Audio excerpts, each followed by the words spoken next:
Welcome to the Soul Tribe Podcast. The Soul Tribe Podcast was created to help you navigate through the world of spirituality, wellness, and self-development in an easy, grounded, and relatable way. We break down everything from the Akashic records, manifesting, spirituality, and so much more. We want to help expand your boundaries and bring the spiritual world to you in a fun and easy way. Get ready to be inspired with tips, tools, and easy to digest information. Let's do this.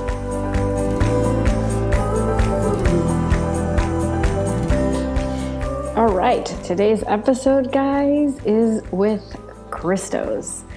And I'm assuming most of you have already heard quite a few episodes that we've done before, which means that you've already bumped into episodes that we've worked with Kristos and Foster.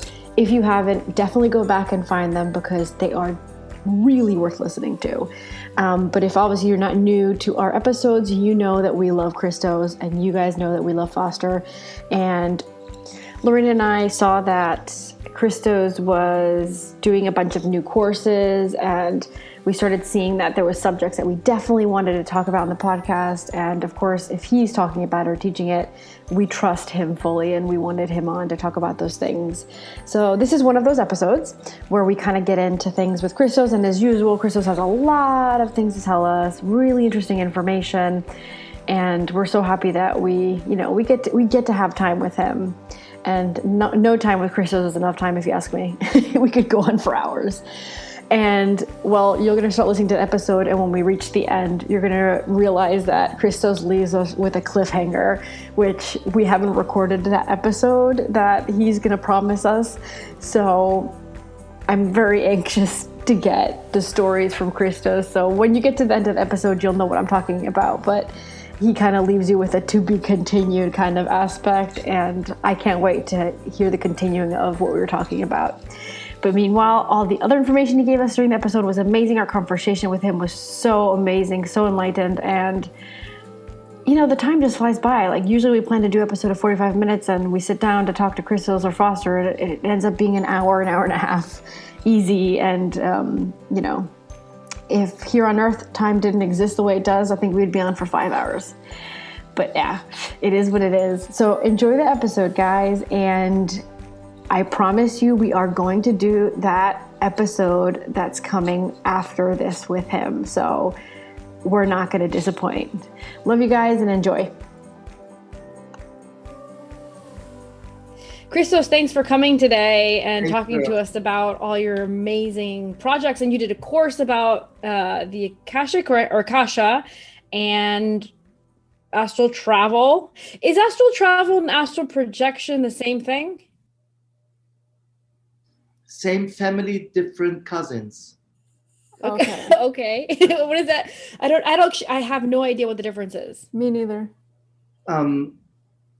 First of all, it's so nice to see you guys again. Yes. I'm always excited. We already talked a little bit, and everybody, it might turn into a 5-hour talk. Because, we're really inspired, of course. Let me say this: the Akasha itself is a place that can be entered. In other words, it's almost like I don't know when it started to become a library, I have to say, because consider Akasha is a term that comes from Hinduism. It has nothing to do with the Western tradition. Yeah. So Akasha is the great mother, because Akasha is not necessarily, first and foremost, a library, but a birther. In Akasha, everything is created. Yeah. Yeah, Akasha creates. So in the ancient times, you see very often the word divine providence, for example, or again, from a God point, Hecate, which means she who comes from over there. And so Akasha is rather a substance, if you want, that now can be identified with the dark matter idea and the dark energy idea, where science says there is something, but we don't know exactly what it is, but we can measure it, but we don't know. That is pretty much Akasha. So the primary idea of Akasha from a hermetic point, from a universal point, is it gives birth. I love that. Yeah. That is one. Astral travel or astral projection is a similar process, of course. A projection is something that you want to create. Like when you have a manifestational idea, for example, then you project the idea with your astral body, hopefully. But there's a big misconception of what astral means, I have to say. We can talk about this as well. For sure. And beside this, an astral travel, we call it a cosmic wandering rather, because the word astral means emotion. The emotional body is the astral body, and that's not what travels. What travels is the mental body. Okay. Okay? The higher mind, if you want. The astral body projects, but the mental mind travels. When you mean mental, you mean like the consciousness? Again, we're going into high territory now. This is what Akasha says. Akasha says, I respond to everything you feel. And what you feel, I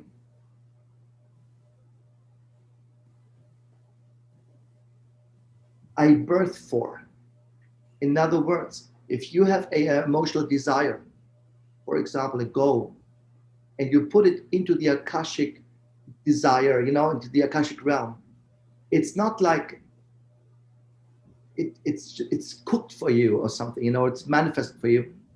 You create a desire, and Akasha births the conditions for it. Does this make sense? Yeah, it's almost like the manifestation principles where it's like you got to already feel rich to become rich. So if you don't feel it, you can't achieve it. Yeah. You see, therefore, visualizing it is not a problem. That's a projection. Okay. But the projection is limited by your belief. I'm rich, I'm rich, I'm rich. And in the back of your mind it says, well, not really, but good luck, enjoy that. That is the self-sabotaging element. But interesting enough, it is also in my tradition now, and I'm going to build around my own school the idea of what is conscious and what is subconscious, or the idea that rather, how unconscious are we really? That's why I'm not a big fan of conventional therapy that very often speaks about you do things subconsciously or unconscious. In my tradition and in my upbringing, from a spiritual point, very strict spiritual point, I want to say, there is no such thing as the unconscious.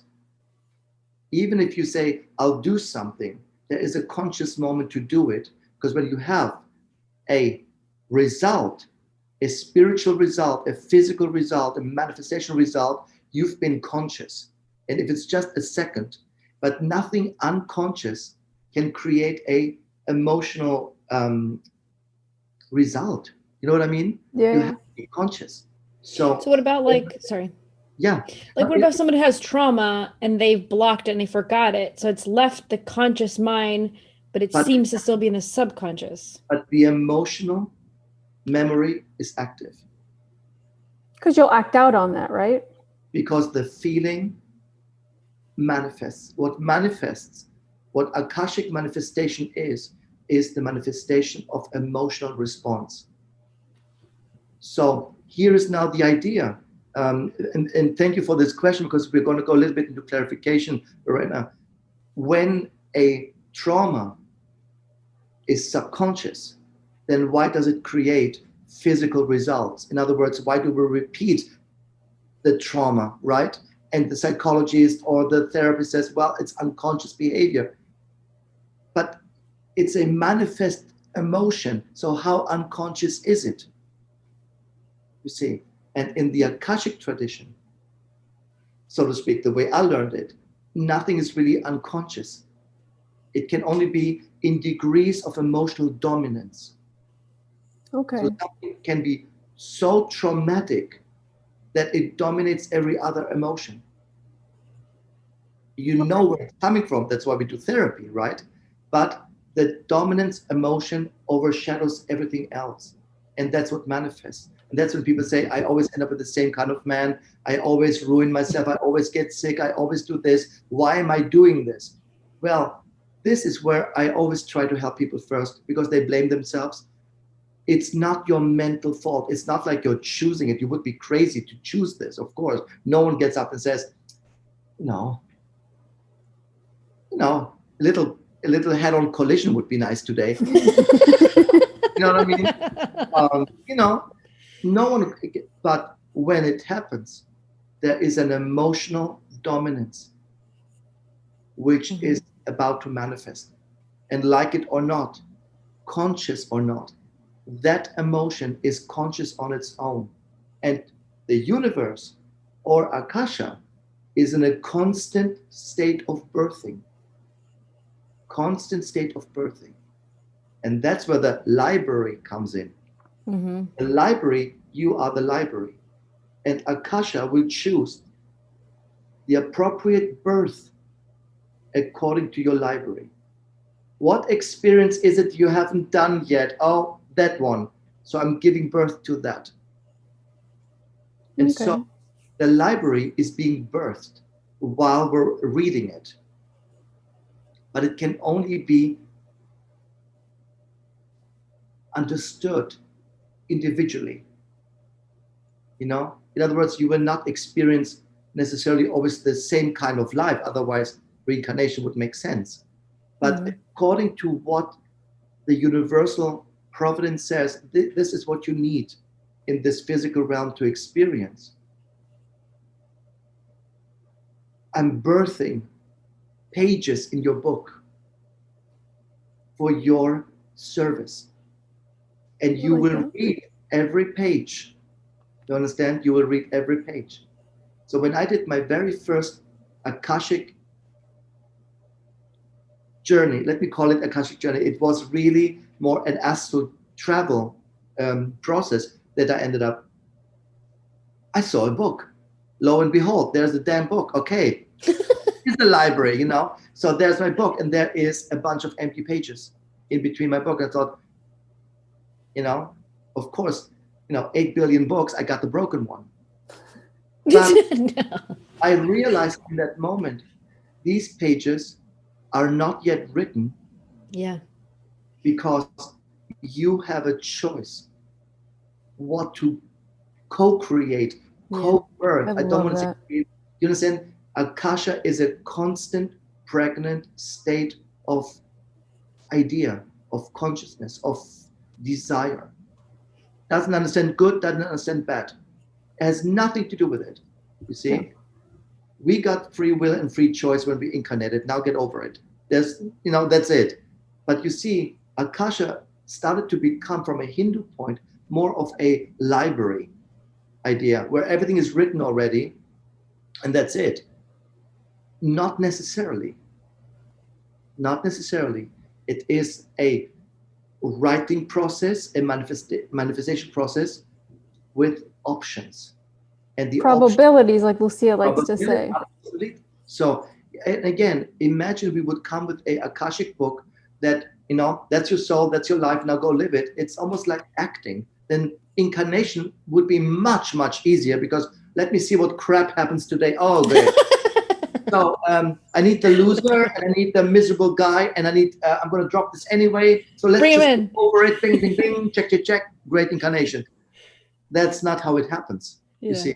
So again, my big challenge is to explain something that is very difficult technically to explain, is what means conscious and what means subconscious, or at what point is something subconscious. But again, if you have a physical manifestation of that so-called subconscious trauma or idea of desire, it's not subconscious. Otherwise, it would not manifest. That makes so much sense. You understand? And so I have a question. Sure. So this kind of gets me excited, because this I think this is a topic that we've wanted to get into and talk about, kind of manifestation, like how, we know the whole free will thing. We talk about that constantly. It's such an important factor in everybody's life here, and we get to decide so many things and what path we go down with a lot of things. But how do we become a part of that process of co-creating what we desire? Like, I don't know, To in a more some clear and concise way. Do you know what I mean? to some degree, already what Lorena mentioned a little bit, you have to really nurture the emotion. Okay.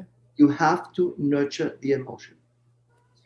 Interesting enough is Akasha and this energy that we call Akasha, the etheric field, or Rupert Sheldrake, who I admire a great deal, a biologist, I think, by nature, and a scientist by nature, who created this idea of the morphogenetic field. That's what he calls it, right? It's exactly about the Akashic field. It is really the idea that if one mm, empowered experience manifests in one person, then everybody can access this experience. Okay. Okay? So in the 1930s, there was a runner who ran 100 meters in 15 seconds, let's say. I'm making these numbers up, of course, just to make a point. 15 seconds, 20 seconds. And we said, wow, no human being ever ran 100 meters in 15 seconds. Then suddenly we have a bunch of people who are faster. Yeah. They're setting what we call Olympic world records. You see what I mean? What does it mean? It means that we all, Lorena, conscious or subconscious, here's your favorite subject again, tap into a previous achievement and we connect with it. Okay. The only difference, if we manifest the next level of this achievement in our lives, if I can run a marathon in 2 hours instead of 3, or in my case, 12 hours, but in 2 hours, is only if I show up every day and physically produce the result for it. That means you have to eat a certain way, train a certain way. You have to contribute the physical molecule to be able to carry this result. You see what I mean? In other words, you cannot imagine projection. I imagine myself winning the Oscar. Well, you've never acted in something. How do you get, what I mean? How do you get an Oscar? Or I know people say, I never win the lottery. So how often do you play? Never. Dude, you know what I mean? Buy a lottery ticket. I never meet a man, many ladies. I never meet a man. Well, do you go out? No, I'm not a people's person. Well, at least, could you look out the window or clean the porch? Just show yourself. You know what I mean? It is very often the physical interruption that has no vessel in carrying that potential. So I admire somebody. They achieved something amazing. You can borrow this You know achievement. who that reminds me of? Elon Musk. He's like doing all these amazing things, and he's just like, "Yeah, this doesn't exist. I kind of want this. I'll do it." Like, there's no limit for this guy. Right, It's amazing. because he taps into those energies. And I want to tell you why that is. When we look at Elon Musk's, and when we look at the Steve Bezos in the world, and the Gates and the Jobs and all these people who amass so much money, right? And wealth, and with that also power, of course. And we wonder, what do they do different? They just have accumulated a larger willingness to receive. Yeah. The capability is unlimited. So what you're describing, Lauren, is exactly that. Do I think that Elon Musk is the smartest person in the world? No. Just look at his private life. There's something off here, Yeah. Yes. if we believe the newspapers, of course. Yeah. But nevertheless, look at people who really, I always say, no one who followed the rules ever changed the world. But when somebody like this comes through and does all these amazing things, he taps into exactly the same achievement of the people before who did this. So the Da Vinci's, the Michelangelos, the Newtons, the Einsteins, they're tapping into that. And what Akasha is, it says, yes, I have their achievement right here. You can come and become part of the story. You can borrow the suit, you can borrow the dress if you want. You see, because it's achieved already. But if you don't contribute to that Akashic field, It's only a projection. That makes so much sense. You have to take action, right?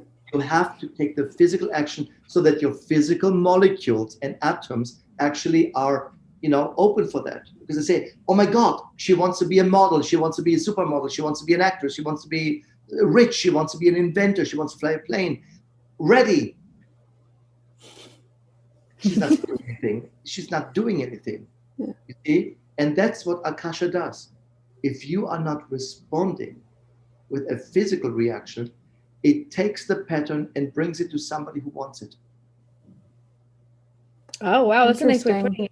Yeah, I've never heard it like that. No. Akasha has a mind on its own and says, listen, I give it to you, but if you don't want to do anything with it, I have about 8 billion people. And out 8 billion currently incarnated, so to speak, I have 1,000 who are absolutely, totally into that idea to manifest it. I give it to them. And then suddenly, right, we see a book and say, that bitch stole my idea. That was exactly an idea that I wanted, right? Or, look at this guy, he stole my idea. He must have, found it through something. The government laced my vaccines and stole my ideas with secret machines from the universe. No, that's right. Okay, you know what I mean? Yeah. But do you works? Akasha is very intelligent in the desire to see the idea manifest. Yeah. Akasha says, I want to see this birth manifest in your physical realm, so to speak. But it doesn't mean just because you want it that you're going to do it. So if you don't want to do it ultimately and commit to it, I have 8 billion and about 20,000 of those 8 billion have a very distinct desire to do it. I'll give it to them. So don't worry. If you don't do it, don't worry. I have others who will do it. You don't need to be upset. And then you get upset because somebody else did it. And the energy is not going to go to waste. So, yeah. But to put it in a nice box, if someone wanted, like you said, like win the lottery, right? First of all, they have to already feel like they deserve it and they have to feel excited and that, like they're winning, right? They have to make the room for it. And then they have to physically go out and make sure that they open doors so that it can come in, aka buy those tickets. Buy those tickets, casino, gamble. You have to, and listen, if it comes to money, I say this to people all the time and they say, why don't I make money? You have to enjoy what you do. Joy and finances, the financial energy needs joy to come through. Okay, I like that. You don't need talent. Look at a person like Madonna, who I worship. I think she's amazing. Singing wise, right? She's a great performer. Oh, I mean, because she's scandalous. She calls the people's attention. And she reinvents herself all the time. She reinvents herself. Again, she's somebody who's not stale in that sense. Best voice in the world? No, probably not. Hit or miss, has good moments. I've seen her live and I was exhausted just watching it. And she was good with her voice. Now, technically, she shouldn't be a pop star because, let's be honest, she can't really sing. But she goes beyond the idea. She says, I didn't claim to be a great singer. I wanted to be a great performer. Mm-hmm. I wanted to make, you see what I mean? She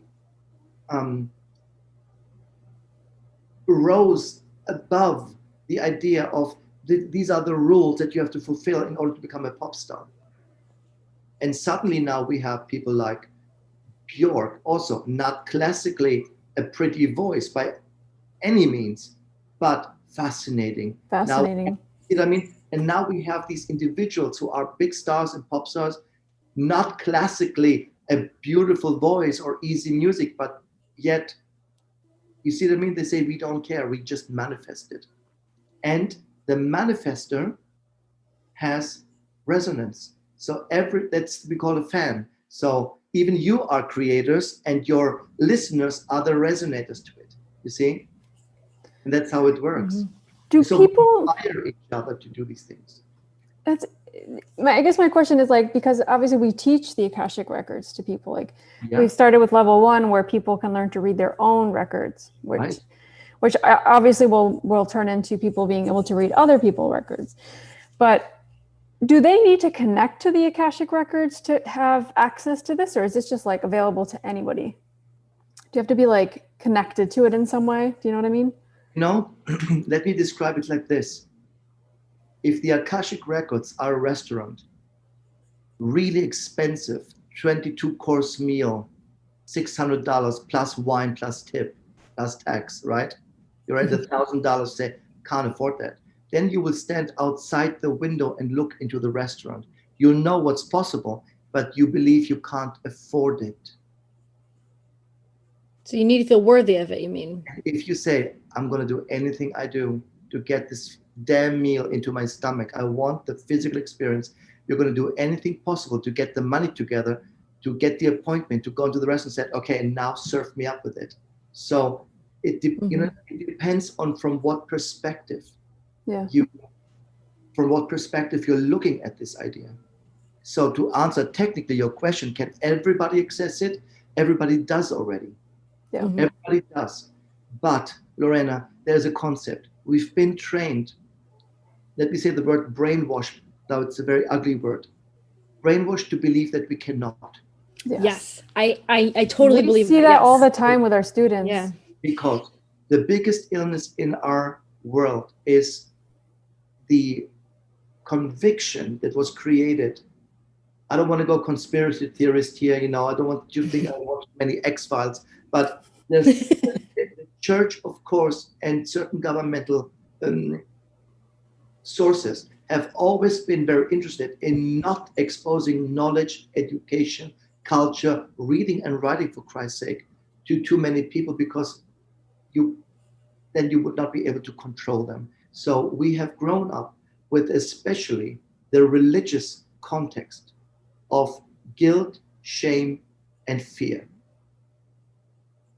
So we have established now a belief pattern that says, I have to be worthy to achieve this. I have to be chosen or selected or being pointed out. So we recreated that. We vote for presidents to speak for everybody. We vote for a pope to represent God on this planet. I mean, you understand? Yeah. We have a in all religions they do this. We have the Dalai Lama who speaks for all. You know how crazy this is? It's crazy. You know how crazy it is? Now you need me in order to. Yeah. So what is the problem here from an Akashic point? Why we all can't tap into these pages? Because that's how I see them. I see them as pages in the making. No Akashic book is written and done, so to speak. It is in a birthing process. Yeah, that's funny, because that's exactly how I see it when I tap into somebody's records. I see like all the past lives and everything they've lived up until now. I see all the pages, and I'll see a big gap of a bunch of blank pages. And then the back, I'll see some sort of contract, right? Like the karmic contract and soul contract. But then I'll always have those blank pages to get to the contract, which is like the lessons, right? The blank pages are, as you describe them as blank pages, the blank pages are the moments when there's no karmic directory. In other words, you don't have to fulfill any karma. That's also a crazy idea. You don't have to fulfill a karma here, but you can construct a part in your story that could become karmic later. Oh, wow. Yeah, I like that. You see what I mean? It's like the free will section. It's the free will and free choice. Mm-hmm. And the opposite of this is fear, shame, and guilt. Yeah. Unworthiness, you see?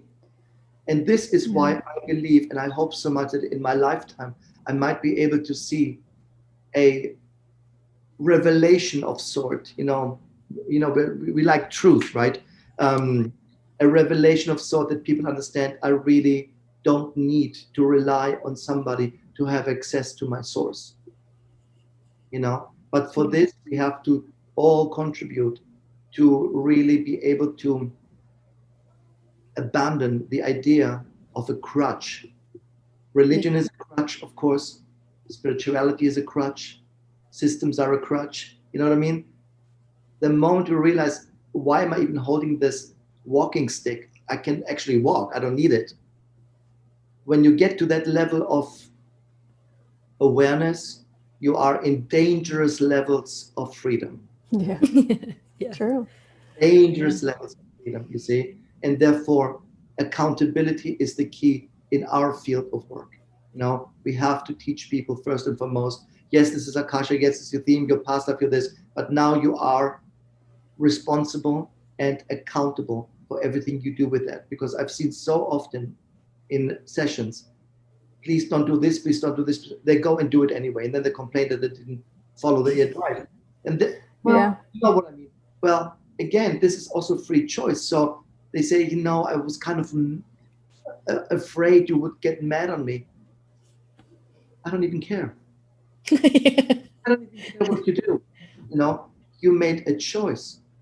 Maybe I don't agree with the choice, or I think you're an idiot, or most people don't have to justify to me they're idiots. I know they are, but that's part of being human. You know, what I mean? We all make mistakes. Yeah. Absolutely. And again, if I don't look at the mistake as a mistake, but as a chosen conscious experience, and not there must have been some past life trauma that made me do it. No, you made a choice. Now be accountable for it. You know, I love it, of course, when my species, you know, men, you know, when they have all these little affairs and all these little things and say, I don't know why I did it. Oh, you know exactly why you did it. Of course you know. You know, maybe my mother hated me. No, she didn't. You know what I mean? Then we all venture into these crazy ideas of what our parents maybe said to us one day, and now it affects us in our libido choices. No. But it would be then that manifestation that they had that issue with, for example, their mom, or when they were young, created that feeling, and that feeling that they're still carrying is then manifesting that situation. There you go. That can play a great deal to it, but nevertheless, in the Akashic principles, nothing can manifest unless you are aware of it. So interesting to think that way. Isn't it? It's a very different thing. See, I always say God made me smart, not pretty. I really got some people call it a gift, and it's not, but a way of insight that makes me very often myself think, wait a minute, this is really different than what you read and what is, you know, basically repeated, you know, and repeated. But you guys have the same experience. You went through a series of, that's how we do it, and then suddenly you started changing things because, well, that's not how we do it, and that's a different way to do it, and that's, you know, and that is really evolution, you know, and it all contributes to the same idea. Nothing can manifest, good or bad, it doesn't really matter, there's no judgment, unless there is a conscious moment, a conscious awareness, you see. And that's what autism is. Autism is a soul who doesn't want to be conscious anymore, you know. Oh wow, I've never thought about that situation. Because in the past, I had a case where a young man had a series of past lives where he planned out to do something really horrific to other people. There was a plan in it, and when he did it, executed it, the soul went into a trauma. It's like, I can't believe I made a choice. I never again want to be conscious of my emotions. Wow. So the Akashic field offered to birth a concept called autism. It will help you to not be conscious about these. That's the idea. Wow. I don't see autistic people from medical field as sick, or I don't see it as an illness, you see? I don't see ADD as an illness, or ADHD as an illness, or I don't see illness. I see the Akashic principle of why it was necessary to serve the person with this element. Yeah. And once you explain it, I explain, you do this, I'm sure, the same way. Once you explain the motivation behind a karmic pattern, you see this, I've seen it a million times, and there are people who say this stuff doesn't exist, but it does exist. When I tell the people a subconscious story that yet is emotionally active in their lives, otherwise they wouldn't have the problem. I just bring this story up to and the brain says, oh, I got it. Yeah. And you know, 99% they say, That's exactly what I'm doing now. Mm-hmm. Yes. Yes. What I'm doing now. I just help them to be aware that they're doing it. Otherwise, it would not manifest. It's funny because you're describing like the process of the reading, but you're saying it in a way that I've never, like a perspective in a way that I haven't thought about it, right? Mm-hmm. Yeah. That's what I always say to people. Take an idea and change perspectives, change angles. Not the how am I going to do it, but the what. How often people say, how am I going to get rich? With what? Well, the Kim Kardashian style. Well, if you don't have any shame, you make, certain videos. There's no judgment in it. There's no judgment. I mean, someone like Kim Kardashian is a very, very smart lady. Let's be honest. She's very smart, actually. Yeah. Yeah. I almost admire her. But there were certain things that she had to go through to fulfill this emotional idea. She looked at herself and said, I'm not the most prettiest girl. So here comes the adjustments, the physical adjustments, which was the plastic surgeries and the boobs, and God knows what she did. She adjusted her physicality. She was willing to do that. And then the videos and the God knows what she did to contribute to fulfill this emotional desire, if you want. And the only reason why she did it is she didn't feel any hang-ups about her. She said, I have no shame. I don't feel ashamed about my body. I'm okay. No, that's what it is. And I'll do it. I have no problem with it. Yeah. That's the idea. And how that's changed the world too, right? And look at Madonna again. I mean, sorry, but I have to say, she did it first in the modern era. Mm-hmm. Yes. With the cone bra. Okay, right. I remember when she did the sex book. Yeah, her sexuality in itself, like, it's always so open. You have to understand, Americans derive from Puritans. Okay, you can show anything as long as you cover the nipples. I mean, this is the logic in this country. Now, I'm European. I grew up with naked people having sex on noon TV because, when you come back to school, there's people talking all kinds of things of penises and vaginas, and, it was all there. So it was never something special, Okay, it's a naked body, breast, seen it. No. Yeah. Seen it. You go to the park, naked people. Okay, I've seen it. You come into this country, it's like, oh my God, nipple. Right? Yeah. Breastfeeding, how offensive breastfeeding is. Yeah, I don't understand. Get that. Like, you're feeding your child, and some people get very angry about it. It's shame. It's shame. Oh, 100%. I would never do this. Then look away. Yeah. Look away, you see. But now everybody feels entitled to share their opinions. I always say every idiot with a finger now has a Twitter account and feels they share their guts. You don't have to. And I say, you don't have to share it. You don't have to share it. You know what I mean? That's the idea. So to all the hackers out there, if you could please take down Twitter altogether, it would be a great relief. Well, they're being taken to court, so maybe something happens there and it disappears a little bit. I wouldn't mind, because it's just, toxic. You see, it is. Talking about a person like Madonna, who, what did she do? Did she invent style? Of course not. But she tapped into the potential of other females up to then. Mm-hmm. She just took it, tapped in, and said, I want to be like Marilyn Monroe, but I'm going to go all the way with control over my life, with control over my body, with control over my career, with control over my image. We call her now a bitch. Why doesn't she dress age appropriate? And shouldn't she just stop? And she's old. And, this is where ageism comes in. Yeah. But the fact is, she transmuted what was stagnant. Marilyn Monroe went only so far, and then she took that image and she went in this sex book. I remember that she did, very tasteful, I have to say, but for Americans, it was shocking. The Europeans were like, so what? We've seen this on page 6 every day, in the newspaper. But for, it is the recycling. If anything Madonna did, she recycled female shame in the US and globally, I want to say. It was a deliberate attempt to just relieve the feminine body from guilt and shame. So she amplified an Akashic stagnation. Mhm. That's a good way to see it. That's what happens. So when there is a stagnant element, then the Akasha will birth a concept and an idea and offer it to the person with the strongest desire to fulfill it. And she said, give it to me, I'll take it. I'm not the best singer, not the best dancer, not the prettiest girl, but I have a vision. And she served the vision with the construction of being a pop star. Yeah. Yeah.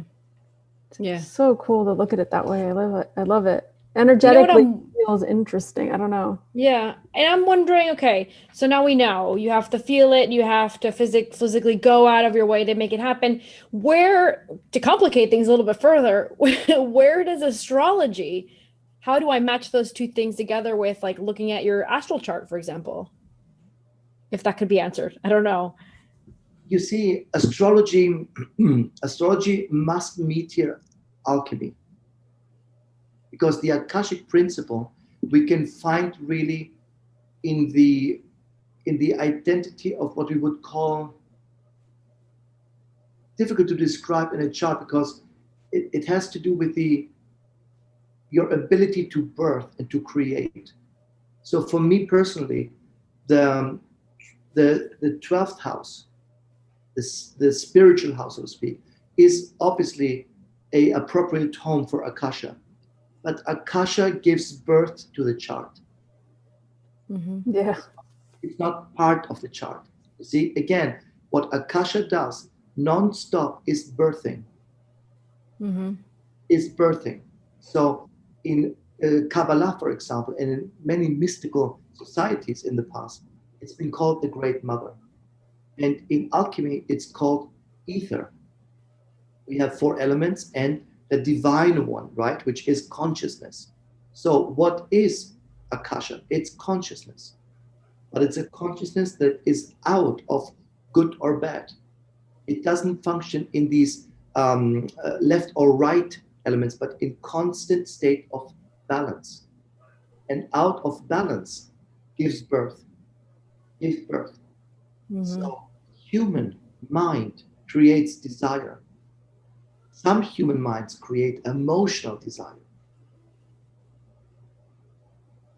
And the birthing moment connects with this. There is a very, very famous depiction of this Akasha meeting the spirit birth co-creational moment. It is in the Sistine Chapel. Oh, the fingers. Yeah. Oh, that's what that supposedly is. That is what it is. It's not God touching human. ET phone home. Don't go there. That would be another 9 hour episode. Yeah. But what is interesting is it is the alchemical or the hermetic depiction of I create and you create, and then we meet this creation in the center. That's beautiful. That is the idea. And that happens every day, every second, every moment, on multiple levels. On multiple levels. And We're so powerful. Yeah, we are. We just don't realize it all the time. When you realize it, more important, guys, if you realize that you are actually not unconscious beings.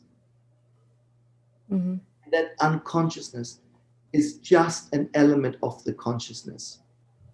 You understand? It's just an aspect of it. It's like your cocktail. Eventually the heavier pieces will sink, like the juices and the pulp will sink to the bottom, and the alcohol is here. I don't drink, so I make this up. But it's the same glass, it's the same cocktail. Various forms, but it doesn't mean that you don't know what you're drinking as empty as the glass goes. Do you understand what I mean? Yeah. You know exactly what you're drinking. You ordered it, you know the ingredients.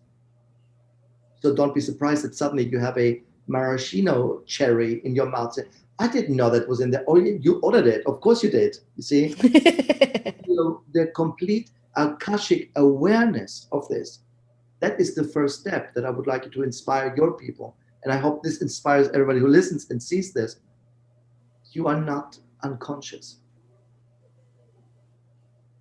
you are not asleep half the time. It's impossible, you know. We are much more magical than that, so to speak. And from an alchemical point, in astrology, we would say that Akasha gives birth to the chart, but cannot only give birth without participating. You see, so very important for me would be here the 12th house quite often, and of course the position of Chiron in the chart. You know, because Chiron and Vulcan, because Vulcan is this little asteroid idea that floats around that represents always the closest to the sun, always represents at what house the dominant spiritual entrance you have. In other words, some people enter Akasha through the desire to manifest money, others to manifest knowledge. Oh, okay. I'm understanding a little bit more. So you're birthing your personality, your person, everything through the birth of via a channel of one of the houses. I'm just getting this. Oh, okay. So, I'm new to astrology. and in other words, astrology offers us 12 different doors. Yeah. Enter into the same hall. Yeah. But then what's the 12th? Is that the 12th is the one that it's everything else is going to come in through there? the 12th house is the house of spirituality. Oh, okay. Also called the house of the unknown, everything that is subconscious. But again, in my tradition and in my school that I'm building right now, there is no such thing as unconscious, subconscious, and I didn't know why I did it. It is the full acceptance that you know at any point very well why you're doing this. You know exactly why you're doing it. You just have to accept the fact that you're doing it. That's powerful, because when we don't accept things, I hope also it's liberating, because you know, the idea that I have to spend, you know, a certain amount of physical years thinking that I didn't grasp something because I was incapable, or because I was, you know, mentally unstable, or, you know what I mean? That is, to me, more terrifying, I have to say, you know? So in retrospect, a lot of my training very, very early in my life that I was very lucky to get was all about stop with the unconsciousness stuff, stop with this willingness to entertain that you are unaware of what you're doing sometimes. Because when you, especially when you open up to spiritual ideas, you know, to shamanism, I see this with Foster a lot in shamanism, a lot. He says, you knew exactly why you did it. You know, didn't you? You knew exactly that you planned it out. Because when people say, I had an affair, but it didn't mean anything, and I don't know why I did it. Well, then ask yourself why you needed a second phone, a secret phone number, email numbers. Why did you tell your family about it? You know, that was not unconscious. You could, very consciously, you planned the whole thing and then had a nice romp in a hotel. Now you're, I don't know why I did it. You knew exactly why you did it. You see? But it's a responsibility, right? Happy because you're something, but you see that that is a legit feeling. I was not happy, or I was frustrated, or I was angry, or I was, you know, something. But don't start with me with, I was not conscious when I did it. You know, unless you get roofied, you are very conscious. You know what I mean? True. Yeah. But that's scary for a lot of people, taking that responsibility and saying, actually, I was unhappy, or I was miserable, or I wasn't, I don't know, emotionally there, or whatever. I had a man once who said, I'm not a racist, but you know, the two things, I love everybody, but the one thing I can't stand is Asians and a certain car brand. And a certain car? What? Car brand. Oh. Car brand. Audis or German cars. I can't stand German cars and, you know, Asians. But he thought of himself, but he started with, I'm not a racist, but, yeah. but, yeah. You know, and I said, did you listen to yourself? I love everybody. I'm a spiritual person. No, you're not. You see, and we had to tape it actually to play it back to him, and I said, do you hear how racist it is what you said? Is that, did I say that? Oh, You wow. Yeah. So again, you can say something and think and say, I've never had anything against black people, or I've never been, but look back, you see, and that is what you say so well, Lorena. You have to start taking accountability for your consciousness and stop with this, well, I wasn't aware of it. Well, something manifested, so you must have been aware to a certain degree. Again, we're going to the same idea.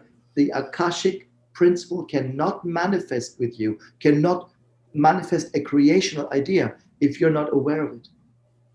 Yeah. That is impossible. Yeah. Everything else, Lucia, is projection. Meditation is a projection. Yeah. Yeah. Visualize it, imagine it, is a projection. Hopefully, you're good enough that you can now visualize and project, astral project, an orange in front of you, right? And now with open eyes, I can see the orange right in front of me. I can see it, I can touch it, I can feel it. That is an astral projection. Yes. That's it. Mm-hmm. The astral journey and astral travel is a much more serious, much more complicated process, but it's trainable. It's like a muscle, you train it. And not everybody goes to the gym, develops the same amount of muscles, and loses the same amount of weight. Again, it's a very individual process. Yeah? And sometimes I say to people in their charts, you have no spiritual influence in your important houses. So your spiritual development will become more about material things, and that's how they see it. They see making money with spiritual development. Yeah, that So makes that's sense. what their chart is determining. Can they change that?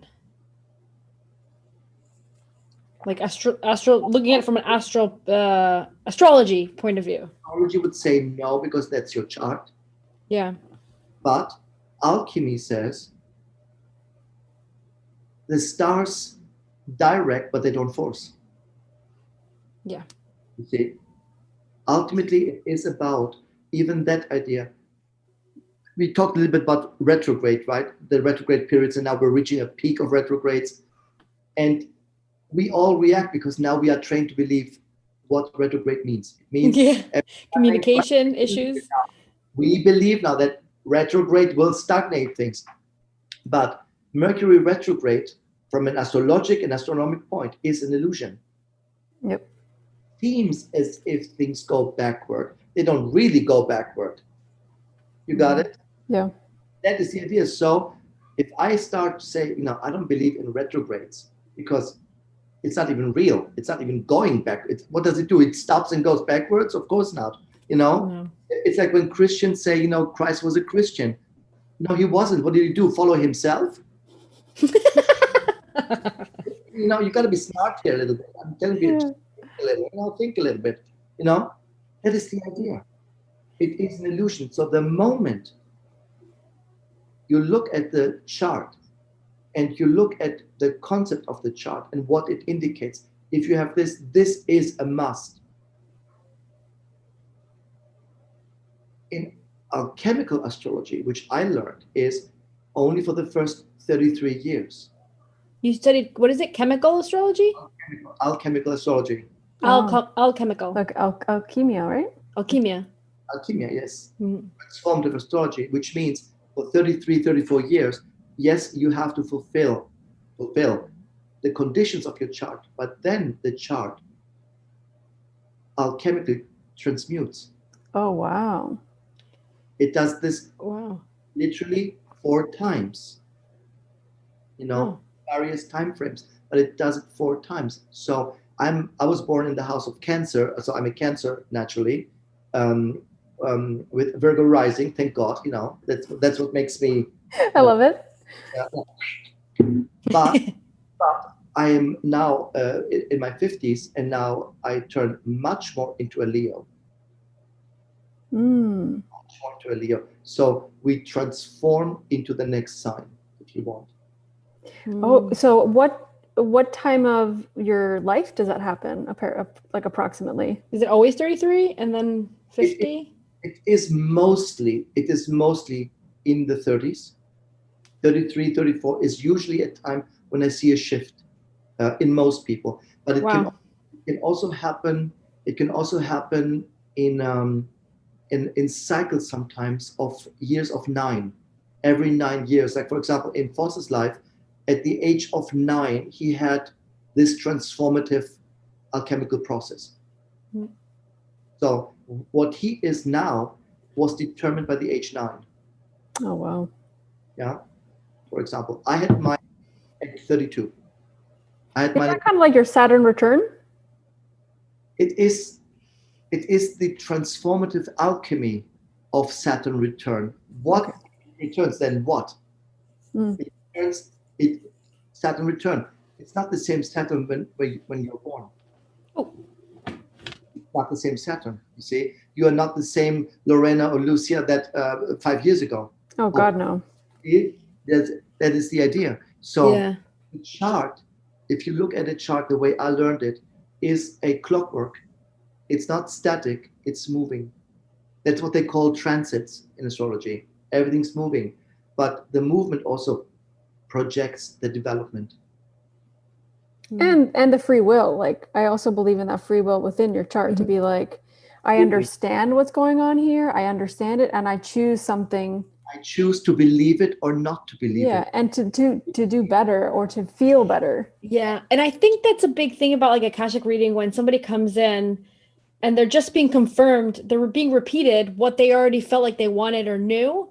I think it's just the fact that they're getting that from the Akashic reading. It confirms them, oh, I can do this. Oh, I'll be able to financially make it. I can do that as a job. And it's almost like that now they believe it. Now they can actually manifest it, right? Right? Yeah. Exactly. So again, if you don't believe in yourself, really, no Akasha can help you here. Really, nothing can help you. You know, if that is, and that is where I think conventional therapy is so important in that field to build people's belief and faith into themselves up. And that has nothing to do with parents or anything. It's really something that we are born with. You know, there's always a crack in the wall somewhere. And if we choose so, of course, as you say very correctly, Lorena, and the idea is some people, let me give you an idea what I mean. I did a sweat lodge, my first sweat lodge a couple of years ago. You know, it is the thing where I'm sure you know what a sweat lodge is. Yeah. It's this brutal hot little tent idea. You go in and and the way it was conducted was quite interesting because there was a point when they bring these hot stones in. It's really hot. Is And that a temazcal? Temazcal? Is that what that Did is? you think you did that in Mexico, didn't you? I did that in Mexico. It was like it's like a little oven you're sitting in. so easy. So it was a tent. For us, it was a tent with hot stones being brought into the center. Very native Indian American style. At least that was my experience. And so here we are. And now suddenly the person who conducted the sweat lodge says, now you have to let go of something. You have to define something and why you want to let it go. And I was in panic because I thought, what do I want to let go? What do I want to let go? I need to find something to let go because that's the theme of the circle. Because I was going this now. So now I'm listening. Oh, I want to let go that I was angry with my husband. I want to let go that I expected for myself. La la la la. And I'm like, this is all bullshit. This is all bullshit in my head. Very important for the people. No question. But I thought this is all bullshit. And now, it was two people and one, and I'm like, and then came my turn. I'm like, and Krista, so what do you let go? And I hear myself blurring out, nothing. That this is all bullshit. Nothing. Because in my head, the bullshit was not what people were saying. For me, it was like, you know what? I heard so often, oh, Kristos, if you could only be nicer, if you could only be less difficult, why do you have to make everything so complicated? Why do you have to be this? Your life would be much easier if you could or would, and I try to get rid of these things, but they are part of me. So I said, what I'm getting rid of is the idea that I have to get rid of something that serves you all very well and me very well. And suddenly I have to let it go because it's uncomfortable. I'm letting go of nothing. Wow. I'm not letting go of anything. Yes, I am complicated. Yes, I'm difficult. Yes, when I met Foster and he brought me into the work, a lot of people, of course, abandoned the work because, for once, their fantasy lover was gone. Foster, all these projected groups around. I mean, I knew exactly what was going on. I showed up, and then I just didn't took any shit, and I said, listen, this is all crap. Take responsibility. So I can come across as very unloving, to use a I term. don't think that way. I think that you're very truthful. Again, for me, more important than being liked is I want people to understand that I see a certain amount of truth. And that if it comes through, it comes through. And I'm sorry it hurts you, but this is what you need to work on. I'm not here to love you or like you. If it happens, great, but it doesn't really matter to me. You see, and this is what I heard, oh my God, you got to be afraid of this guy. And I said, yeah, you have to be afraid of me. And also, it gives you a certain boundary. You know what I mean? Totally. At least I know, I always say, don't be on my wrong side because I can't guarantee, but this is who I am. You see what I mean? Normally, people would say, you have to be much more loving. No, I don't want to love everybody. You crazy? Disgusting. Not lovable. You know what I mean? Yeah. All came together, girls, in that moment of sitting in the sweat lodge and me being so upset that I was now in a circle that says, and now you have all to let go of something. And said, you know how hard it took me to get to this point? Screw you. I'm not letting go of anything. What did the person say? They all repeated it.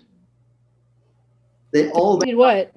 exactly. I don't want to let go of anything because I feel actually quite good about myself. You see? Oh, they all were on board with you. Everybody who followed me almost said the same thing. But they didn't. Shifted the demand of that moment, of that round, you see? And again, I think that the process for some people, super important, made a point, and it was really clear and understandable. But for me, it's important. I'm in a sweat lodge and I'm saying the statement. Now I have to get out and live it. Yeah. How difficult it is to get rid of something. In my tradition, it's impossible.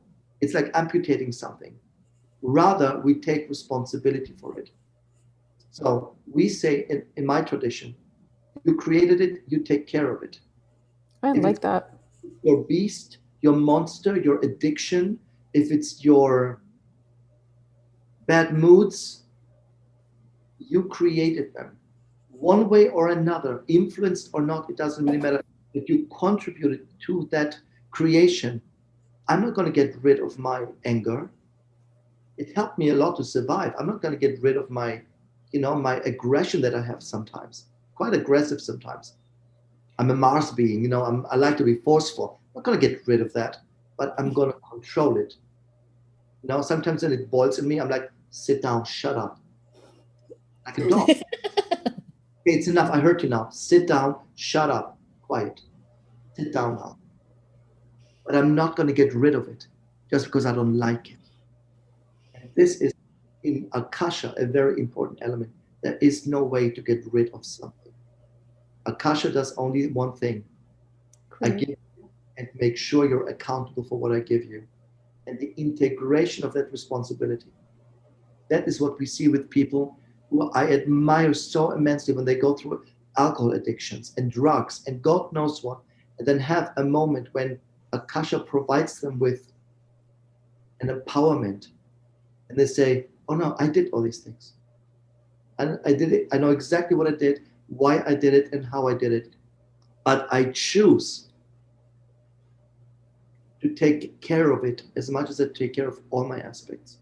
Now, I met some amazing, amazing people. There's a fantastic yoga teacher, Anna Forrest, who comes, I believe, from a very heavy, I think, drug or heroin addiction, something, and found her way somehow into yoga and created Forest Yoga, I think. A scary person, but I mean, one of the people that I see with the most amount of pink in the aura, you know what I mean? Really, really transformative because she says, I know exactly where your pain comes from and I want to do anything to help you transmute it. But she doesn't act like, I'm all fine. You see what I mean? Yeah. That's what we were talking about the other day with my sister in one of the courses. Like, it bothers me that a lot of people follow spiritual individuals who like, I'm always Zen all the time, right? I know everything and I got it all down. I never gain weight. That like bothers me because we're human. We're supposed to have these things. Look, people who eat what they want and don't gain weight, I don't talk to. In general. It's not fair. You know what I mean? I had a friend who ate like a horse, and I said, how the hell do you do that? And she said, food is my friend. I said, well, your friend hates me. Okay. Your friend hates me. But again, it's all about the idea you get what you give. This is really the ground of Akashic elements and how Akasha functions. Again, Akasha gives you constantly and births components and elements towards your creation. But if you don't contribute, then I'm going to start my diet on Monday. I'm going to start my workout on Tuesday. I'm going to start next month to meditate. On my birthday, it will be a turning point. You'll never do it. Yeah. That's the case for so many people. Exactly. Of course. You see, that's why it feels sometimes, when I look back at my work, which is now, I think, in its 33rd year, I think, or 34th year, I believe. Foster is now 40 plus years in the solar environment. You think sometimes it was just a drop on a stone, You expect sometimes more impact. But then there is something that you have to consider, which you just mentioned, Lorena, which is the free will. See? And this is when you have to, when you do a reading, you dedicate yourself for 2 hours to this person in this moment, and then you step out. Then you have to step out, up to you. You see? Yeah, they need to make their own decisions. It's nothing else but eliminating every aspect of subconscious and unconscious excuses. That's all it is. Mm-hmm. When your readings come to people and say, oh, that's why, now I understand what I'm doing. Oh, that's what I'm doing. You're not unconscious anymore. True.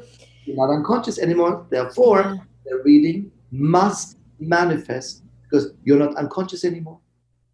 What would you say to someone that says that they can't find anything that makes them passionate in life, or they don't feel like they have a drive towards anything? There's a term in the Bible, ask and it is given. And I think from a spiritual point, it's very magical to say, just show me something and it will come. I do believe that sometimes things show up and they're important. What would I say to somebody who, technically, to answer your question, I would say, go and help people.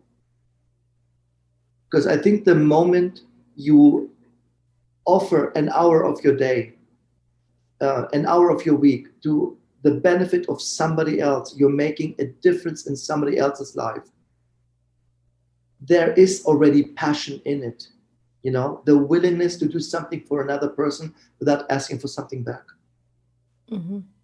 That is the idea. I always say to people in that sense, nothing interests me, nothing excites me. I said, well, then go to orphanages.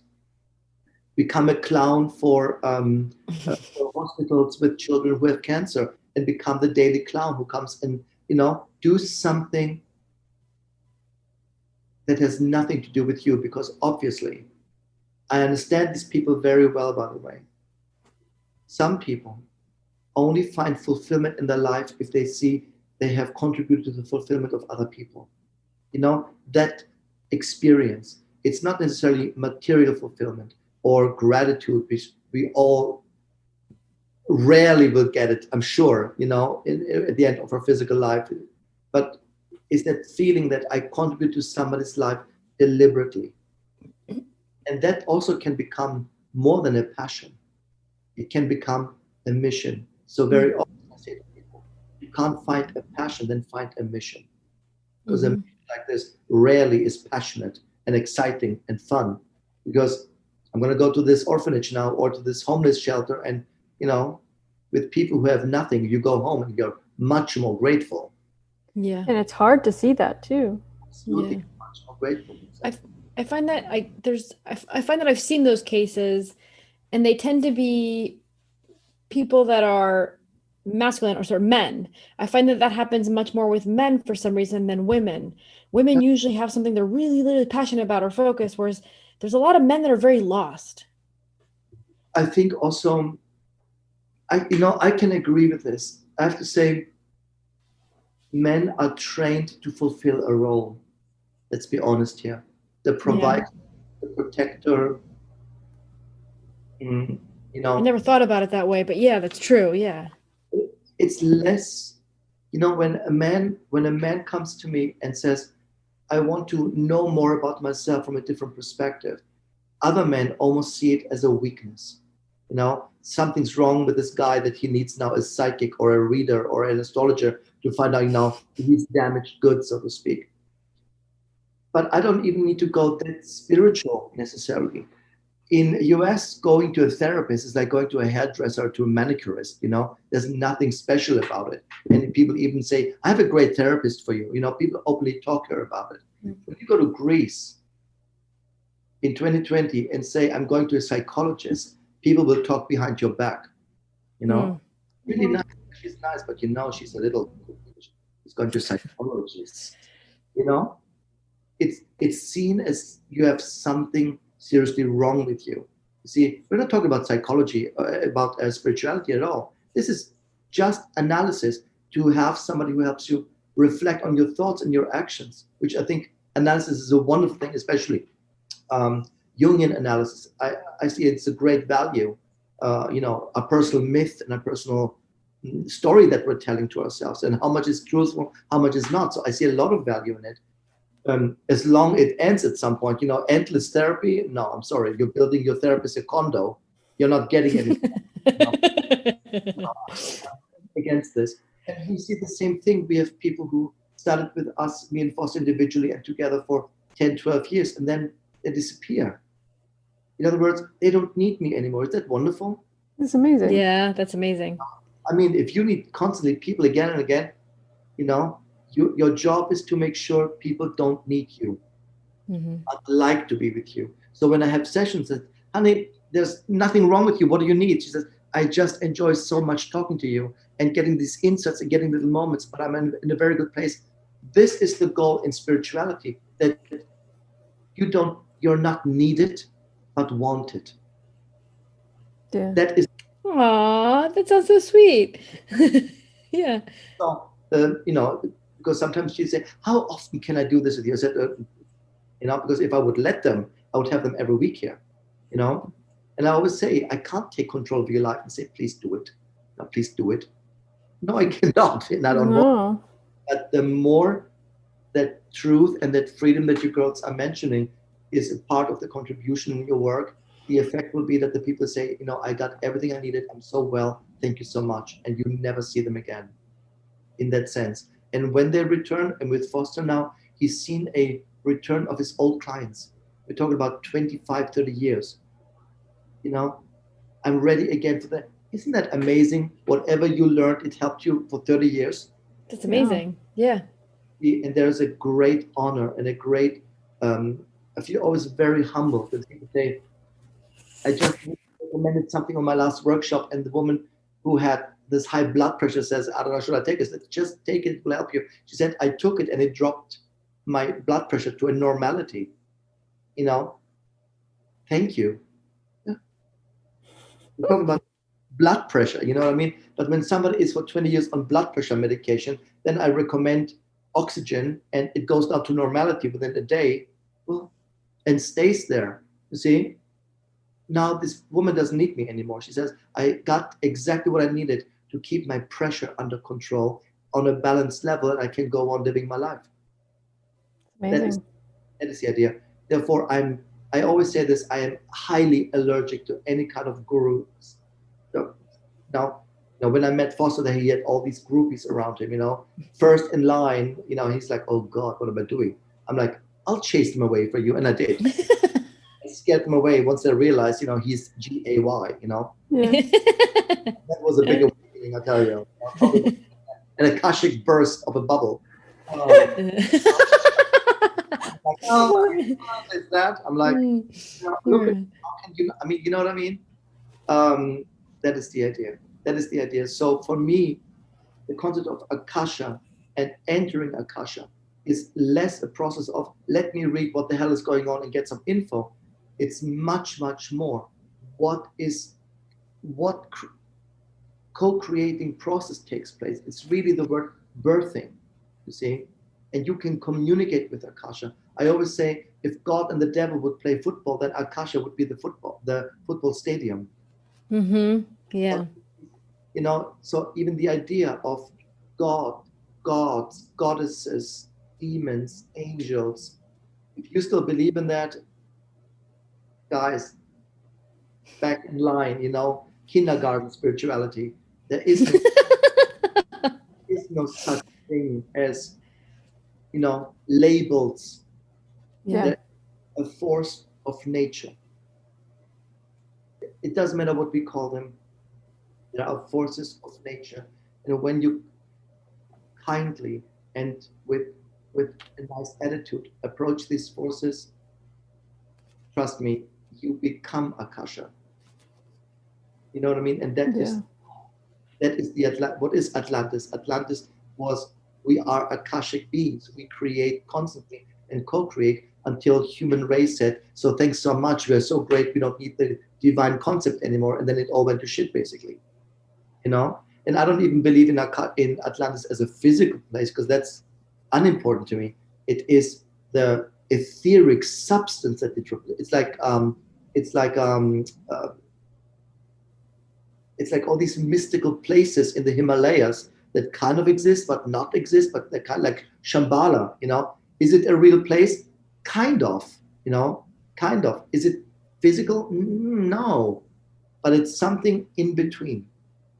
You see, it is a state of mind, and more than that, a state of belief. See? And I think that when you understand that Akasha gave birth to the four elements, and the four elements gave birth to everything you see, because they are in everything around us from a physical, biological, and spiritual point. You understand? Then Akasha is the great mother. I like seeing it that way. The word Akasha is a label that limits the whole idea. It's called the divine providence. Okay. Yeah. So beautiful. Yeah. So we've understood. Great mother that gives birth. Non-stop. And you are a carrier of that baby. A baby of success, here you go. When a baby of this, here you go. What do you do with the baby? You nurture it, right? You're both mothers. You know how to raise a child. You have to nurture the child. Lorena's not a mother. I'm not a mother yet. I am, but I have a dog though. If you count that as like a child. There you go. Funny, it just came to me. Oh no. All right, let's leave that there then. Actually, so we understand. I at least think that's clear that the difference between astral projection and astral travel. So when we speak about astral travel, we can. I mean, I know you were starting to teach this in a course. Is it to a point where like you can go like to another planet, visit other dimensions? Astral travel is a process that is faster than the speed of light. In other words, once you train the mental body, it's really like working out in a gym. You have to train the mental body to endure the gravity of different distances. In other words, to be on the earth and astral travel on earth is a different gravity than to go to the moon. It's a different gravity. To go to an etheric realm like the sun, for example, astrally, you collapse basically because the gravity is so intense, of course. So in other words, astral travel is a planetary travel, and it is basically Earth. You start with Earth, traveling the Earth wherever you want. And the moment you project yourself, if you want to use this term, with your mental body you are there faster than the light. Light doesn't do anything on its own. It needs a thought or a desire or a goal, and then follows. So you are faster than the light on the astral level. And we start first with traveling the Earth, then the Moon, then Mercury, then Venus, then and so on, because the outer planets like Saturn, obviously, it's a very, very heavy gravity. So you can imagine the big planetary system like a gym. You start with 10 pounds for your arms, and once you build a muscle, you go to the 25 pounds. Say, oh, holy cow, that's heavy. And you start to get, as you get stronger, you say, I'm really good. I can do 10, but give me the 25. Then you go to the 30. You say, okay, I can feel that. And this is how you build what we call mental muscle. And once your mental muscle can pull 100 pounds easy, you go exoplanet, which means you go into any galaxy you want, into any universal dimension you want, because there is no difference. You see, there is no. So when you say the gravity, does that mean that you could possibly get stuck? Not stuck, not stuck. The one rule in real astral travel, the technique is your body, your physical body has to be in a state of what we would call in yoga of being in dead corpse pose, right? The last pose. Shavasana? The last asana, right? Where the idea is that you don't move. You have to be able to ignore the physical body. It means also that once you are in the technical process, which is a little complicated to explain now, of real astral travel, no one is allowed to touch your body. You cannot you have to be alone in the technicality of it, because if you especially go exo and somebody touches your body or hits your body or jumps, it creates what we would call an electric shock in your system, and medically somebody would say you had a heart attack or a stroke. So wow, the body must remain isolated. No cats, no dogs, no nothing. If we produce the technicality of astral travel, that is the idea. That's a separate concept of I need it in order to get into Akasha, because you can get in different levels into Akasha, different entrances, right? 12 different doors.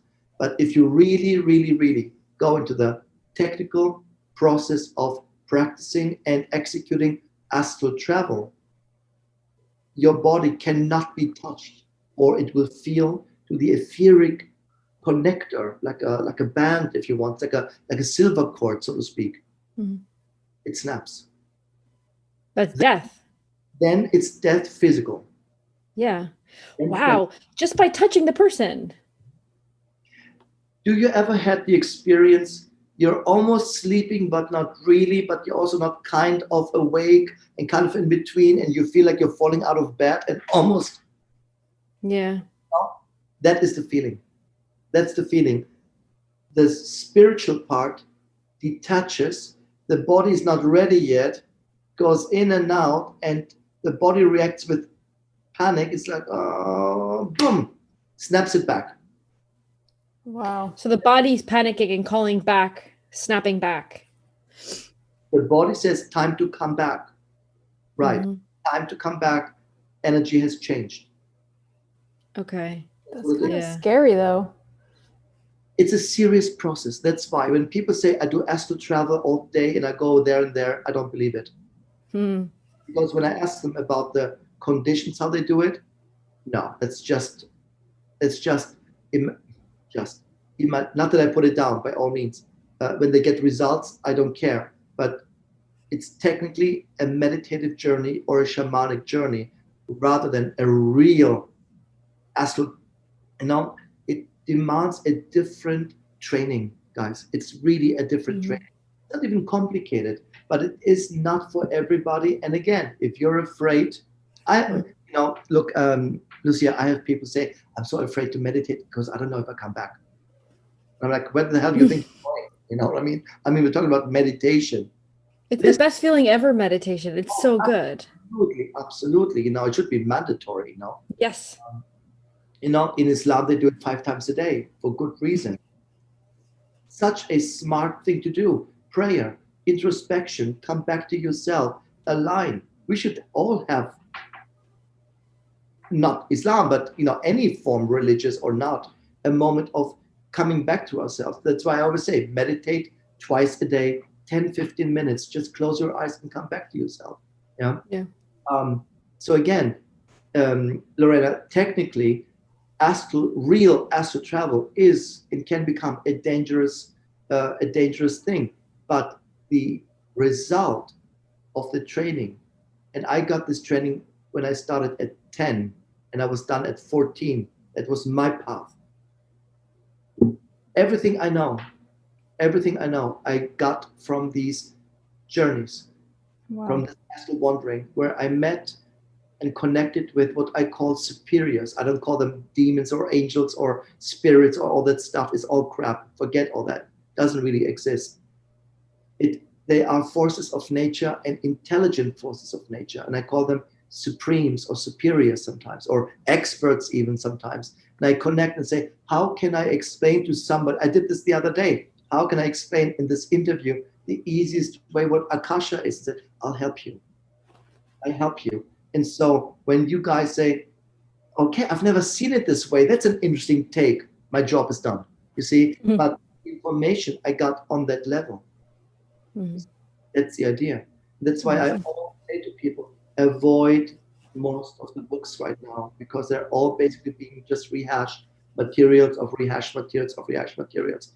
I hardly read much at the moment. Oh, I'm obsessed with reading.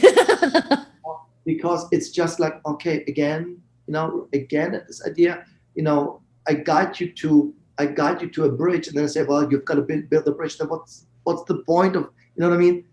You have to somehow, at least in my case, I try to explain to people a technical way, a training way of developing a skill or an idea. You know, now people, they smack their head on Monday, and on Tuesday they shaman suddenly and run around and heal people. You know, I mean, no, it takes 10 years to become a shaman. You know, and that's why, do you see massive groups of shamans in schools? No, the massive groups are only when they say you can do it in a weekend or you can do it in a week or something. No, it's not. You know, under a year in my tradition is you don't even need to show up. You don't need to show up. In other words, there is no miracle bean. You know, magic. A lot of work. It's a lot of work. Magic is not light a candle and somehow it will happen. It's much more important. The goal is that you don't need candles, you don't need herbs, you don't need any sigils, that you become the belief of the magical belief itself. Yeah. That is the goal. And that's why people always say to me, what else do I need for this? Oh, nothing. You know, we're all trained to need something, right? I need something. And they all confuse, like, do I need something like candles, stones, oils, you know, some pendulums? No, nothing. Just show up, be open. You know? That's a big step right there, just that. And that is what I'm saying. To answer your question at the beginning, is it difficult to do Akashic readings? No, you're doing it with the people. You're doing it. You're guiding them through your doors in your charts. You know, they have to develop their own technique in entering the field just to receive the data. Yeah, that makes sense. That is a training in itself. Now, astral travel and Akasha and beyond, Lucia, and beyond that, that is a different skill. You know, it's like a musician and a producer. A musician can make great songs, but producing a song is a very different skill than singing a song. And the same it is in our field. You know, a concept is easy, but the producing part is a very different skill. You know, that's why you see sometimes wonderful teachers who are pure theory, Yeah. They're just theoretic, you know. They're just. I remember many years in the '80s, the whole flower of life thing with the Merkaba, and this guy who Foster knows him very well. He was there during the process, I think, and he says, "Oh, I have the key. I have the key to the Merkaba," and people ran to do these courses, basically, which all happened to be on videotape in Germany, at least. The guy didn't even show up. He was on videotape. So we would watch these videotapes, and he would say, now breathe, now do this. And when it came to the last key, to that breath, to that moment to activate the Merkaba, he said, and now you have to see if your spiritual guide or your angels will give you the key. In other words, I have no fucking idea what I'm talking about, but here's my truth. Sorry, but that's what it is. You see, I still get upset about it. I still, because from a spiritual point, this person who really is a seeker says, I'm here, I'm really investing time and money, and I'm opening up, and you're duping me. Yeah. It's like watching one of those art movies that you think, I hope this goes somewhere, and suddenly it's over, and they don't give you a real ending. It's like, are you that lazy to not give me a real ending to the story? You see, this unfinishedness in my tradition always indicates fraud. To a very harsh word, these are fraudulent people or fraudulent. If I come out and say there's a way to do it, I'm not going to beat around the bush and say, what do you think? I'm going to say, sit down, shut up, write what I'm saying, and start going home and practice and practice and practice. That's what school means. Not let's see if you get it. There's nothing to get. If you would get it, you wouldn't leave the school. Yeah. That's where I come from, guys. This is my background. This is my tradition. And I learned very early, don't teach anything if you don't have a key. Mm-hmm. I agree on that. And that is true. No, that is true. So I don't know much in life physically, still human, but from a teaching point, I have to tell you, the insights that I got from an Akashic level, from a astral travel level, from beings superiors of the stations of our planets, from insights about how the electromagnetic tetrapolar energy works in the universe.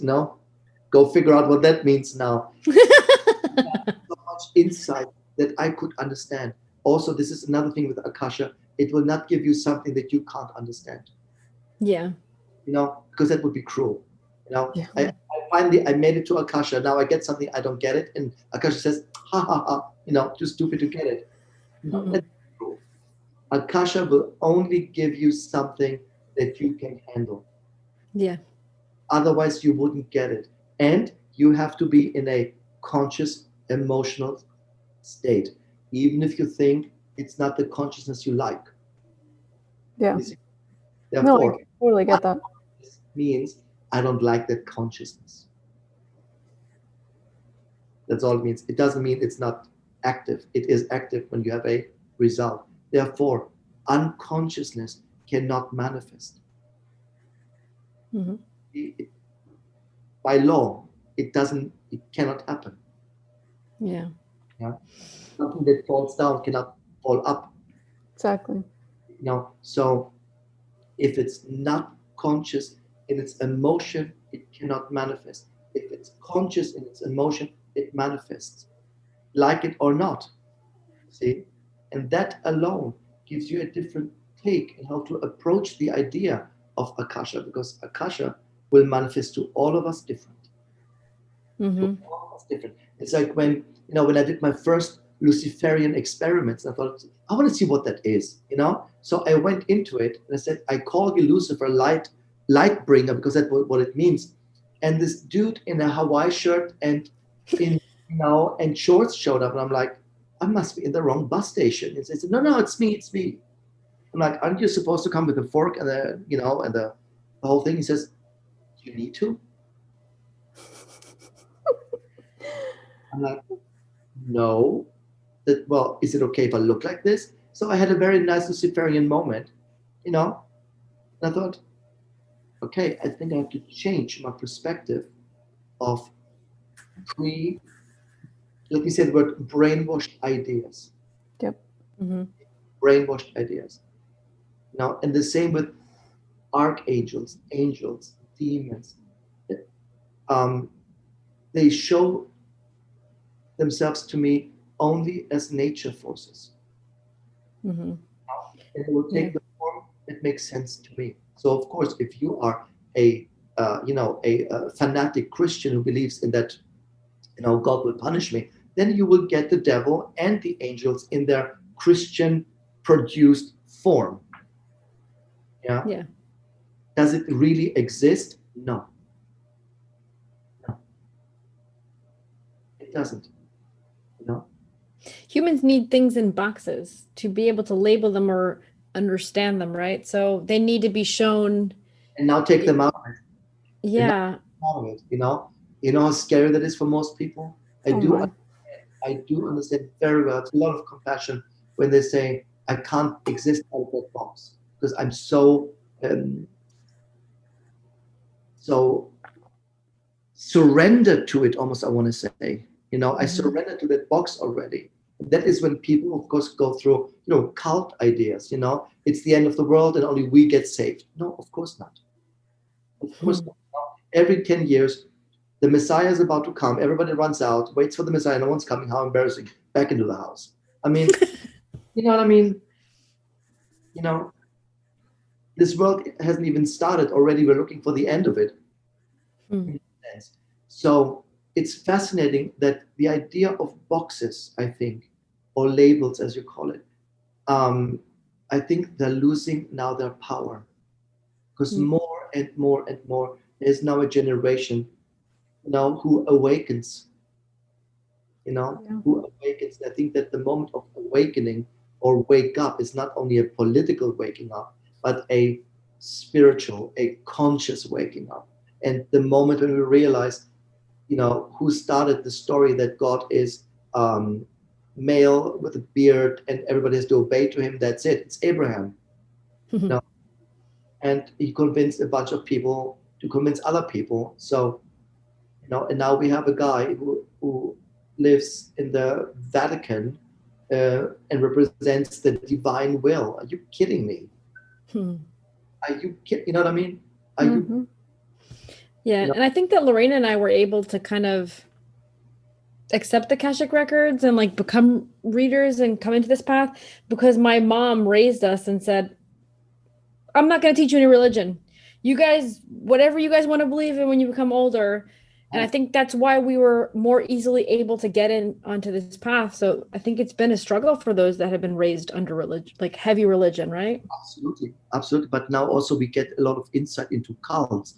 You see people who get out of these sex cults and these suicide cults very often. That I mean, they're not even new. And then we have, of course, Scientology, and we have, again, it. I'm not Scientology is nuts. It's well, nuts. again, I'm not the type to judge it too much. I have to say, in It's a general. science fiction guy that wrote, it's a science fiction author. I think if you look where Scientology started, by the way, it started in high magic. It started in high magic.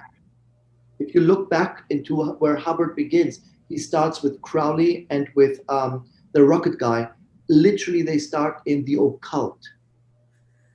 They start in the occult. Of course, from an outsider, right? This is a complete fabrication and it's a money machine. Let's be honest. I mean, Mm-hmm. it's not even a secret because that's what they do, and that's Mm-hmm. fine. Scientology is not much different than the Vatican. I Yeah. mean, what does the Vatican need? Uh, Billions in monies in a private bank. I mean, I'm sorry, but in my Bible, I haven't seen it, and I read all 27 versions of it so far. You know, you see what I mean? It's a business, and it's totally fine. I make money with my work because it's a profession, and I'm not in religion. You see, when you're in religion, you're supposed to be humble and to be pious and to be, chastity, poverty, and so on and so on. Mm-hmm. You say, why do you charge money? You should be for free. I'm not in religion. In a religious form, you're supposed to let go of all these things. But I'm sorry. But also, you're using your energy to assist somebody, and that's worth a lot of value. So again, I met people who said, I went to Scientology and it helped me for a certain time. Interesting. No. Good for you. It's just, of course, again, when at the end they promise you secret. And the secret. And I know people, a famous actress who exposed the whole thing in the US. Lena Remini? Yeah, Remini, yeah. Yeah. I admire this woman who basically said, I made it up there. I paid my $1 million in fees. She even lost her like childhood because she was just... Whatever happened, she said, I'm going there. So she goes to the room, they come with this paperwork, and then she reads basically science fiction. And she says, you've got to be fucking kidding me. This is what I've, it's a moment of awakening. So as long, and this is what I learned, as long at the end of a process is an awakening, don't judge the process. So That's actually true, yeah. I'm not judging Scientology, yoga, witchcraft, Satanism, Islam, Buddhism, and all that. I don't judge it at all. Do I agree? I agree with nobody. But do I judge it? No, because if it comes to a moment for the individual of an awakening, all sorts of awakening, I'm good. It served their purpose. It served its purpose, right? And it's helped them. So I think that's great, but I struggle with the fact that some of those might have really done damage to individuals. Maybe even some people lost their lives or their entire lifetime pursuing something that was actually just a money machine, like you were saying. Like, that's the part I struggle with. I think people deserve their freedom. It's a lack of freedom, those things, right? To understand that if you are forced into something, in other words, only we have the solution and no one else, you are, just to talk in this Akashic principle, you are in the complete contradiction to Akasha. Yeah. In other words, I need now Lucia and Lorena to get into Akasha, otherwise there's no way for me in. Yeah. Crazy. See? And that's what religion does, or organized belief does to some degree, right? It says you need us or your life would be a mess. Or, that's what Scientology does. You go in, you get this test, and they always tell you, you are a total mess, but we can put you together in a new way. So the principle is actually quite interesting because it's the basic of all spiritual ideas. Come here, do self-introspection, self-reflection, and build yourself into a newer form. The problem is when money comes in and it goes into endless, crazy prices. If I charge 20,000 for a weekend, it will illuminate you. I better have something tangible in my hand. Then what will not happen are these crazy situations when this secret teacher that I actually liked very much. He was in the same gym that I used to go, and I saw him very determined, working out, always making an example of his workout. It's like, if you run, I run with a weighted vest to be okay, that worked. But this guy convinced 80 people to sit in a sweat lodge at temperatures that no one could endure, and then people died.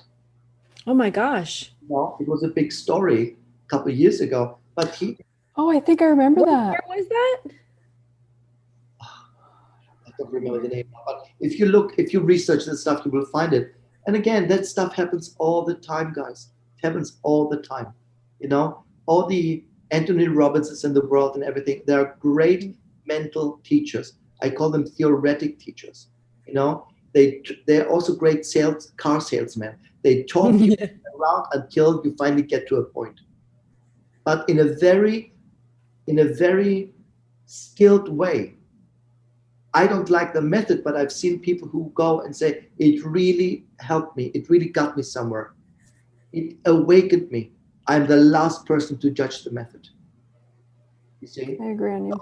Yeah. We have different views of the methodology, but ultimately, of course, I would love for people to say, listen, you don't need to spend $1 million on some organization just to get some knowledge that you are now being abducted by UFOs or something, or that you're an alien or something crazy. You don't need to pay for that to believe that. That's for free.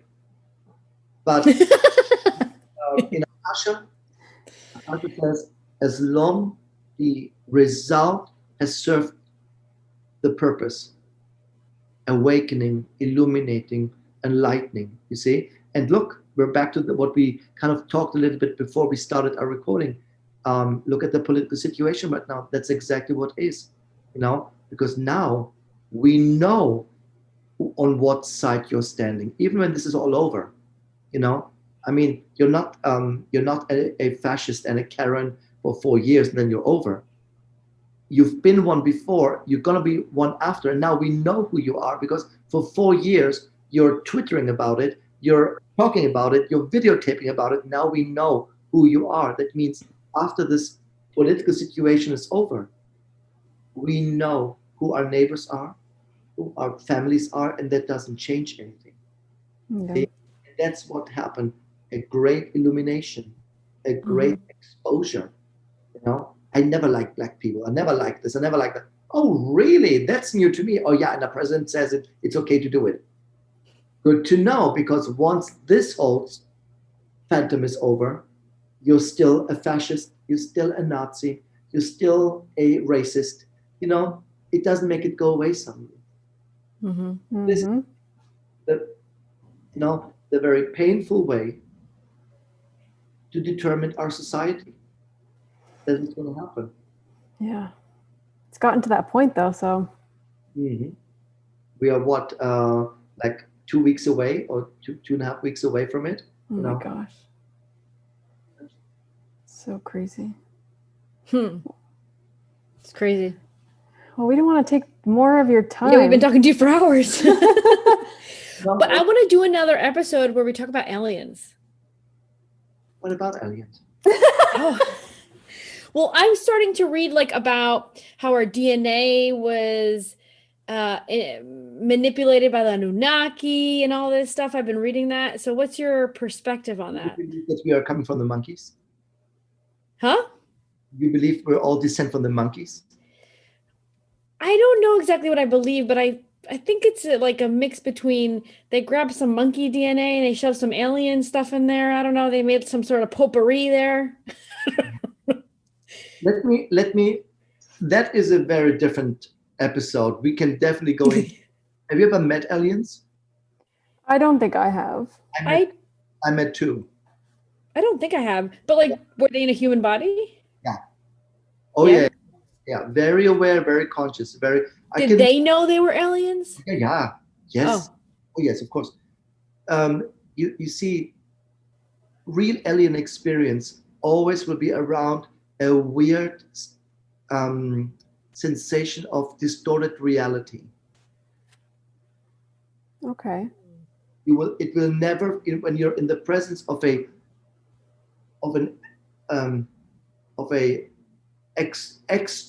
exo being, let me call it like this, in a physical form, because that's what they do to endure our gravity. They can't run around as green aliens. They need to endure our gravity. They need a suit, of course. I met twice in my life. Did they know you knew? Yes. And I knew because when I looked at them, they had no aura. Oh. When you have no aura and no chakras, you are not from this planet. So I sat down and said, okay, where do you come from and why are you here? Oh my God, you need to tell us everything. What did they say? Okay, we're doing a whole episode on this. No, I need to know. Oh, coming soon. We're going to leave it coming soon. To everybody of my peers who are born with the ability to see the aura. I'd love to be able to see auras. I want to be able to learn that. Is that something that you can something that you can train yourself to? Yeah. Look, technically seeing the aura is physically, it's a eye damage, nerve damage. It's a damaged nerve in the eye. Oh, wow. It does. It's a crack in the nerve, if you want, that allows you to see in between, like a kaleidoscope to some degree. So Some you were people, born with like a crack in your nerve or something? yeah, that's what it is. So I don't know what it is like not to look at somebody and see, not only, you see, I don't see colors only, I see movies. So for me, Akasha is part of the aura, where when people say, where does this come from? I basically go like Netflix. Okay, past life here in this connection. So for me, it's almost like a cutting pattern. Okay. And I can locate the pattern, I describe it, and in 99% people say, this is exactly what I'm doing in this life. So it becomes conscious. Yeah. So all my peers and all the people who are born with it, if you ever see a human being, human-looking being with no aura, no chakras, and no halo, you are in the presence of an alien. Wow. Mic drop. Yeah, mic drop right there.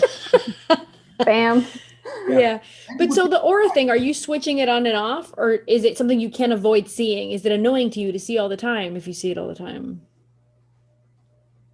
It depends on my mood. Depends on my moods. I learned to not pay attention to it. You know, seeing the aura is a little bit like, or seeing energies for that matter, is almost a little bit like a chronic migraine that is not so strong that you need a pill, but you know it's there at some point. It's like white noise. You kind of ignore it. Oh, Okay. For me, that is for me. I'm now 52, and as age goes, and I know a lot of my similar to me people who are born with it, it diminishes. You just get older. It's just what it does. In the last couple of years for me, it got stronger for some bizarre reason, but I do think it has to do with the occult work, the ritual work that I do, a lot with the astral travels. I think it got stronger in that sense, but eventually it will diminish. wow. It will be like the ability of a ballerina to dance. At some point, when you're in your 60s, 50s, your body will not make these jumps anymore. Because it uses too much of your energy, is that why? Yeah, the physical continuum as a vessel cannot transfer that much energy to your body anymore. And that is, by the way, also why people get Parkinson, for example. Gout, Parkinson, rheumatism. It's never lazy people, by the way. This only happens to very active people and people who are used to sleeping a couple hours like me. And, you know, I slept like 4 hours last night, which is great for me. Lots of, you know, it goes through you. At some point, the body says, I can't transfer through my molecular body that much energy anymore, and then it cracks. Yeah. And the result is Parkinson, too much energy. I can't move, too much energy. It's just going out of control. That's what it is. Oh, I see. I never thought of it that way. Wow, okay.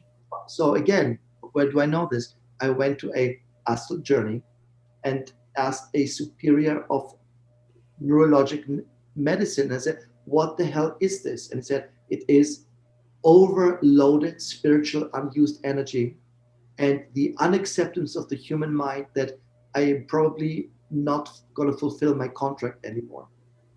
Wow. Oh, I see. That's why when I see people who get that, rarely lazy, rare, That does resound with me as well. very active, very dynamic, 5 jobs, 3 kids, 9 husbands, you know, and a big career, you know, that kind of people. And suddenly all they do is shaking. Yeah, wow. They cannot transfer any much of it. Crazy. Wow, interesting. Okay. Well, now I have We're to hold back and we're gonna put a pin in the alien stuff because that we're definitely gonna do that. Kristos, you're killing me. I have to wait now. Suspense. Very flexible. Thank you. Yeah, absolutely. This like is amazing. usual, it's been amazing talking to you. And we talked like half an hour before we got on here too. So it's always a pleasure, guys, to see you. And, you know, let's save the world. That's all I'm saying. You know. Yeah. Absolutely. Yeah. Absolutely. I'm not even exaggerating. We have to save the world. Yeah. Yep. I've been getting a lot of those messages and feeling that. Yeah, I understand that. Completely. Well, thank you again, and we're gonna have you on again soon for sure with the aliens. Yeah. Thank you. All right, thank you. Thank you all for tuning into this episode, and we want to give a huge thank you to Kristos for coming on and just sharing so much amazing information. It really opened our eyes, and I really do hope that it opens yours as well to see Akasha and all the things that we went into just in a different way, just a different perspective, right? I think this is what the whole podcast is about, is us being able to see different perspectives and different opinions and just opening up to them. And I sure as heck learned a lot. So I'm so thankful that he has come on. And like Lucia said at the beginning, we will definitely be having him on again. We're already in talks about that. So yeah, I want to remind you guys that our Patreon page launches today. So today, Monday, the 16th of November, we are launching our Patreon page. So we'll have the link to that on the show notes. And what we're going to do with the Patreon is basically just provide extra information, extra channeling. And we have a bunch of things lined up where we share videos of channeling, our personal messages for our Patreon members, where we're channeling stuff from the Akashic records. So we'll also plan on doing some kind of question and answer, so you guys can send in your questions and then we can answer them on video. So we're really excited about doing something like that because we really want to help and get information out, especially with everything coming. And the episode next week is going to be all about 2021 and what we see coming and what the Akashic records say. So we hope you guys are following us on Instagram and Facebook. We'll have all the information on everything I've just talked about, and we'll keep you guys posted on everything that is to come. And we hope you have a great day. Bye, guys.